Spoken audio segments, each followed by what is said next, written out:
नमस्कार मंडळी. आज मी तुम्हाला दाखवणार आहे फक्त 3 घटकापासून तयार होणारी बंगाली मिठाई भापाडोई. ओव्हन नाही, कुकर नाही, तरीही परफेक्ट क्रीमी भापाडोई घरी अगदी सोप्या पद्धतीने. तुम्हाला माहीत आहे का, ही मिठाई इतकी सॉफ्ट आणि क्रीमी कशी लागते? पहिल्या घासातच तोंडात विरघळते. आणि खास गोष्ट म्हणजे ही रेसिपी 100% प्रूफ आहे. त्यासाठी लागणारं साहित्य: घट्ट दही 1 कप, कंडेन्स मिल्क अर्धा कप, विलायची अर्धा चम्मच, केसर, पिस्ता, बदामाचे काप, चवीनुसार किंवा आवडीनुसार.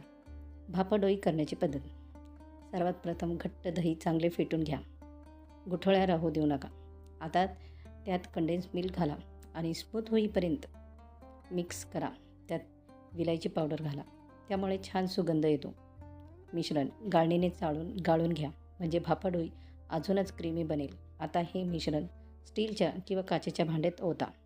वरून केसर किंवा सुकामेवा घाला. कढई पाणी उकळण्यासाठी ठेवा, स्टीम करण्यासाठी. भांडे झाकण 25 ते 20 मिनिट वाफ येऊ द्या. मध्यम आचेवर शिजवा.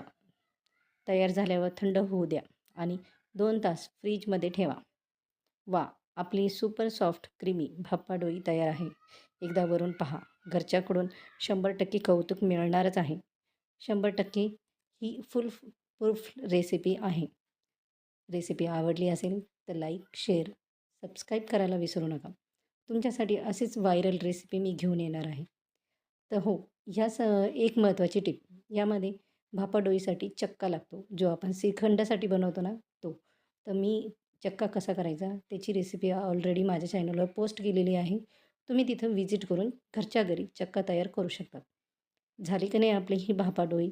त्यामध्ये मँगो पल्प ॲड करा किंवा विदाऊट मँगो पल्प देखीलही करू शकतात.